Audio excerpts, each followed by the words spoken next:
به نام خدا. دوستان سلام. با یه آموزش دیگه و یه تعداد مطالبی که فکر میکنم برای طراحی یک وبسایت برای شما میتونه مفید باشه در خدمتتون هستم. من بهرام هستم، نویسنده و مدیر وبسایت بناب سایت یا بناب هاست. هر دوتا لینک رو میتونید بزنید، توی اسلاید هم دیده میشه و این ویدیوها رو به همراه تعداد زیادی ویدیوی دیگه توی کانال یوتیوب ما میتونید دنبال بکنید. امروز اومدم بهتون یک تعداد موارد مهمی رو که در طراحی یک وبسایت نیاز دارید رو به صورت یک چک لیست بهتون توضیح بدم و برای هر کدوم توضیحات خیلی کوتاهی رو بگم و بهتون طی همین مطالب توضیح بدم که توی طراحی سایتتون با جوملا چه کارهایی میتونید انجام بدید و این چک لیست رو چجوری میتونید اوکی بکنید. خب خیلی سریع بریم و آموزشمون رو شروع بکنیم. خب در اولین موردی که شما باید توی چک لیست وبسایتتون بهش توجه بکنید محتوا هست. محتوای سایتتون رو قبل از اینکه راه اندازی بکنید باید حتما آماده بکنید و چند بار بررسی بکنید. باید ببینید که آیا مواردی که میخواید توی سایتتون درج بکنید با موضوع سایتتون ارتباط داره نداره، اینها رو ویرایش بکنید. خب الان هوش مصنوعی اومده، چت جی پی تی اومده و هوش مصنوعی های دیگری که شما میتونید به کمک اون مطالبتون رو بدید به این هوش مصنوعی و اونها رو ویرایش بکنید و تخصصی تر و بهتر آماده بکنید. تو مرحله بعدی رعایت استاندارد W3C هست که یکی از مهمترین مواردی که توی هر وبسایتی باید چک بشه. خب این مورد رو باید بگم که جوملا و همه قالب‌ها و وبسایت هایی که با جوملا درست میشن این استاندارد رو رعایت میکنن.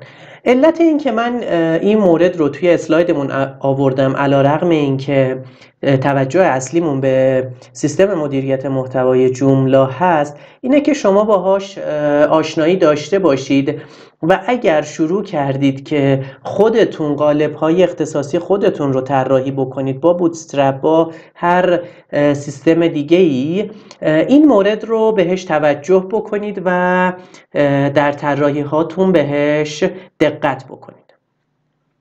مورد بعدی SEO هست که حالا ما ایرانی‌ها بهش میگیم SEO. این رو باید خیلی بهش دقت بکنیم و توجه داشته باشید که خیلی زیاد ما به گوشمون این برخورد میکنه، ولی خب یه موارد خیلی پایه‌ای داره که شما اگر در طی طراحی وبسایتتون اینها رو انجام بدید، وقتی که سایتتون بالا میاد خیلی سریعتر میتونید رتبه بگیرید در موتورهای جستجو. یکی اینه که وقتی شما سایتی رو دارید آماده میکنید همون اولش سعی کنید کلمات کلیدی مناسب و هدفمندی رو که با محتوای سایتتون مرتبط هست رو تهیه بکنید و توی مطالبی که برای سایتتون دارید آماده میکنید و توی صفحاتش از اون استفاده بکنید. محتوایی که دارید درست میکنید اصولی باشه و حول همین کلمات کلیدی باشه، یعنی شما بیاید یک کلمه کلیدی رو انتخاب بکنید، وریشن های مختلف، مدل های مختلف اون کلمه کلیدی رو انتخاب بکنید، پیدا بکنید و مطالبتون رو حول این تولید بکنید. بیایید از عناوین و متن‌هایی که خیلی شبیه هستن و مرتبط هستن با کلمات کلیدیتون توی مطالبتون استفاده بکنید، پیوندهی بکنید سایتتون رو، سعی بکنید که سرعت بارگذاری سایتتون رو بالا ببرید و اینکه از قالب‌هایی استفاده بکنید که رسپانسیو باشند. حتی اگر موقعی که دارید قالبی رو انتخاب می‌کنید در توضیحات اون قالب نوشته شده باشه که رسپانسیو هست، باز هم بعد از اینکه روی سایتتون انتخاب کردید و استفاده کردید سعی بکنید با نمایشگرهای مختلف حالت رسپانسیوش رو چک بکنید و بهینه ترش بکنید. سرعت بارگذاری سایتتون هم باید از طریق هاستتون چک بشه، باید از طریق صفحاتی که درست میکنید کدهاش بررسی بشه. سایتتون رو حتما توی موتورهای جستجو ثبت بکنید و سعی بکنید مطالبی رو ایجاد بکنید در منوهای بلاگتون یا حتی در لندینگ پیج هاتون که کاربر رو بیشتر حفظ بکنه توی صفحه اولتون. و همه این موارد رو اگر شما رعایت بکنید قطعاً وقتی که سایتتون بالا میاد سریعتر تو نتایج گوگل رتبه میگیره. همونطوری که گفتم توی اسلاید قبلی شما باید سایتتون رو در موتورهای جستجو ثبت بکنید. یکی از این راه ها اینه که سایت مپ سایتتون رو ایجاد بکنید، درست بکنید و برید به موتورهای جستجوی گوگل. توی جوملا شما میتونید از افزونه‌های مختلفی که وجود داره و از مخزن دانلود افزونه‌های جوملا استفاده بکنید، پیدا بکنید، اونها رو نصب بکنید. چند تای اول کاملا افزونه‌های خوب و حرفه‌ای هستن، اونها رو دانلود کنید، نصب کنید. خودشون بهتون یک سایت مپی که کاملا قابل قبول و متناسب با موتورهای جستجو خصوصا گوگل هست بهتون میده و شما میتونید اونها رو توی موتورهای جستجو لود بکنید. اون سایت مپی که تو صفحه قبلی درست کردید رو باید بیارید توی گوگل وب مستر، سایتتون رو اد بکنید. از شما سایت مپتون رو میخواد، اون رو به گوگل میدید و گوگل وب مستر میاد به شما یک فایل میده، یک فایل اکثرا PHP میده و از شما میخواد سایت مپتون رو که لود کردید، آدرسش رو دادید، این فایل کوچیک رو هم ببرید و در روت سایتتون آپلود بکنید و وریفای بکنه از اون طریق سایتتون رو و بعد از اون شروع میکنه محتوای سایت شما رو بررسی کردن و بهتون میگه که کجاها چه مواردی رو دارید. همه سایت های ما باید صفحه 404 داشته باشد. توی سیستم مدیریت محتوای جوملا برخی قالب ها و فریمورک ها، البته فریمورک صحیح تر هست که میگم، خودشون صفحه 404 رو طراحی میکنن و شما میتونید اون رو اصلاح بکنید و فریمورکتون مدیریت میکنه صفحات خطا رو و کاربر رو منتقل میکنه به اون صفحه 404. در بقیه موارد شما میتونید خودتون یک صفحه ای رو ایجاد بکنید، اسمش رو بذارید صفحه 404 یا صفحه خطای 404 و توی کدهای داخلی وبسایت جوملاییتون این رو ایمپورت بکنید، آدرسش رو بدید که وقتی خطایی رو دچار شد کاربر رو بتونه به اونجا منتقل بکنه. همیشه سعی بکنید خلاقیت داشته باشید در ایجاد صفحات 404. یه تعداد صفحاتی داریم به اسم صفحات لگال پیج یا صفحات قانونی. هر وبسایتی باید این صفحات رو برای خودش داشته باشه، مثل صفحه حریم خصوصی که باید بگید که چه اطلاعاتی از کاربر دارید و چه استفاده هایی میکنید، مثلا کوکی ذخیره میکنید توی مرورگرش یا اینکه چه مواردی اینجا از کاربر جمع‌آوری میشه. شرایط استفاده از سایت رو توضیح بدید و بگید که چه مواردی اینجا استفاده میشه، مجاز هست و غیر مجاز هست. به خوانندگانتون اطلاع بدید که چه حق و حقوقی مالک سایت و محتوای سایت نسبت بهش هست و آیا اجازه دارن اینها رو بدون ذکر لینک، بدون گرفتن اجازه از شما بازنشر بدن یا ازش استفاده کنن توی مطالب سایت هاشون، توی مقالاتشون یا هر جای دیگه ای.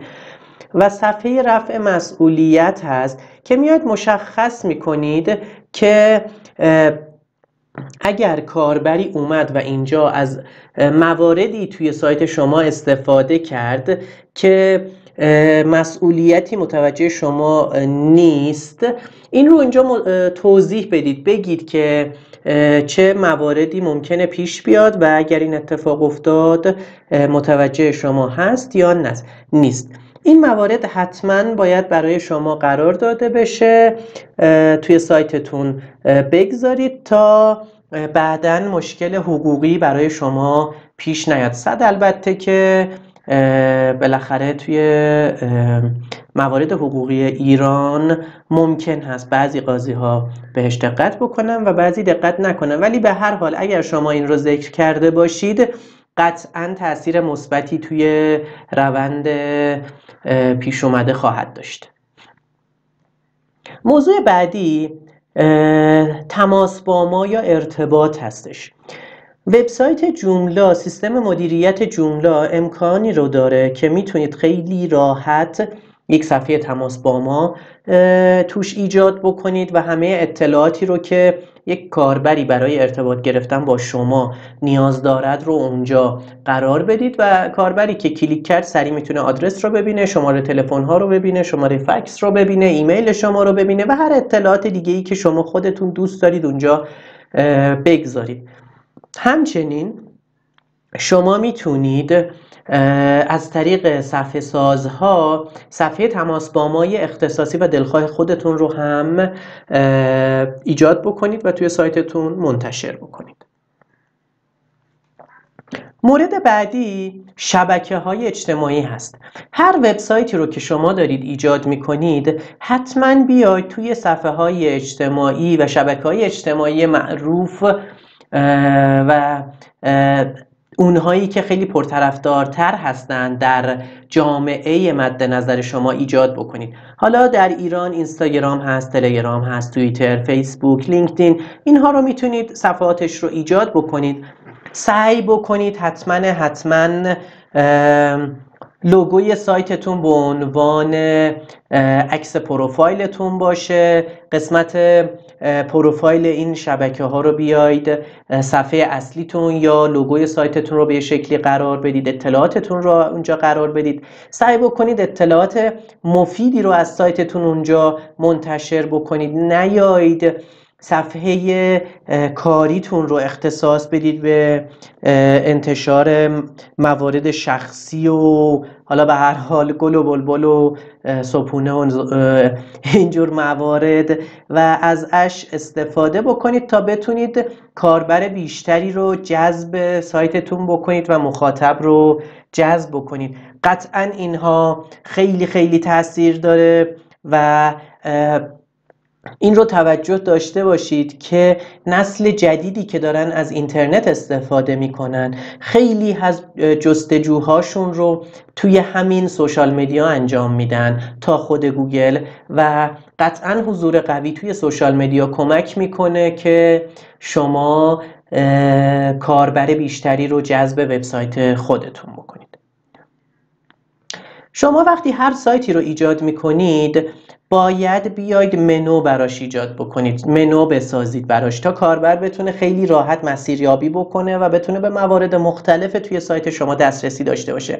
این منوهاتون رو تا حد امکان ساده و قابل دسترس بذارید. توی حالت موبایلی، توی حالت تبلت، توی حالت صفحات بزرگ و کوچیک نمایشگرهای کامپیوتری چینش و دسترسی منوهاتون رو بررسی بکنید. همبرگر منویی که توی حالتهای موبایل هست رو قطعاً چک بکنید، نگاه بکنید که به راحتی قابل دسترس باشه و کاربر بتونه اونها رو استفاده بکنه. سطح منوهاتون رو بیشتر از 3 سطح نکنید، خصوصا این موارد اگر بیشتر باشه توی صفحات موبایل پیدا کردن و باز کردنش سخت میشه و کاربر از ادامه کار منصرف میشه. این رو حتما مد نظر قرار بدید و سعی بکنید اگر جا داره توی همون منوتون از کاربر بخواید که کاری رو انجام بده، پیغامی بفرسته یا صفحه شما رو در شبکه‌های اجتماعی شیر بکنه.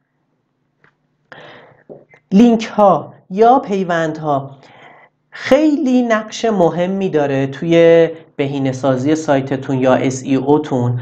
شما باید توی مطالب داخلیتون به مطالب دیگرتون که مرتبط هستن، این رو دقت داشته باشید، مرتبط هستن، لینک بدید، به هم پیوند بدید. اگر مطلبی رو دارید ذکر میکنید که در جایی یک گوشه‌ای یک مطلب دیگه به یک قسمتی از اون شباهت داره و توضیح دادید، اون رو لینک بدید و ازش استفاده بکنید تا کاربرهاتون بتونن بین صفحات شما حرکت بکنن و موندگاریشون بیشتر میشه. به صفحات اصلی سایتتون لینک بدید و اگر مطلبی رو دارید استفاده میکنید که در اون از یک سایت معتبری الگو گرفتید، منبعتون هست، قطعاً به اون سایت معتبرتون لینک بدید و بسیار کمک کننده هست. پیج اسپید سایتتون رو شما میتونید از طریق گوگل پیج اسپید چک بکنید، از طریق بعضی افزونه هایی که روی جمله نصب میکنید اینها رو میتونید چک بکنید. برای اینکه بهتر باشه سرعت بارگذاری سایتتون، شما باید تصاویرتون رو سایزش رو کم بکنید، فرمتش رو بهتر بکنید، فایل هاتون رو که اضافه هست حذف بکنید یا بهینه‌اش بکنید. توی گوگل این یه نکته خیلی مهمه، شما میتونید توی قسمت کانفیگوریشنش، تنظیمات اصلیش، بگید که زیپ بکنه صفحات سایتتون رو، فشرده سازی بکنه، یا از افزونه هایی مانند JCH اپتیمایزیشن استفاده بکنید و فایل های CSS تون رو بهینه بکنید. بعضی فریمورک ها هستند که برای جمله خودشون به صورت داخلی دکمه‌ای دارن که بعد از طراحی سایتتون به اتمامش میتونید این دکمه رو بزنید و براتون بهینه بکنن. قطعا این رو در نظر داشته باشید و ازش توی سایتتون استفاده بکنید. CDN هم که CDN های مختلفی هست، افزونه های خیلی خوبی توی جمله هست برای اینکه سایتتون رو CDN بکنید، بعضی محتوای سایتتون رو در جای دیگری به میزبانی بکنید و کمک میکنه سایتتون خیلی سریعتر لود بشه. این 12 تا نکته رو من به شما گفتم، امیدوارم همه اینها رو رعایت بکنید و وبسایت زیبا و قدرتمندی رو بالا بیارید و ازش استفاده بکنید. خیلی از این مواردی که توضیح دادم توی ویدیوهای آموزشی و مطالب آموزشی توی وبسایتتون که توی منوی آموزش ما هست شما میتونید ببینید و ازش استفاده بکنید. هر سوالی داشتید در کامنت ها برای ما بنویسید، ما قطعا اینها رو میخونیم و بهتون پاسخ میدیم. تا ویدیوی آموزشی دیگه، خدا نگهدار.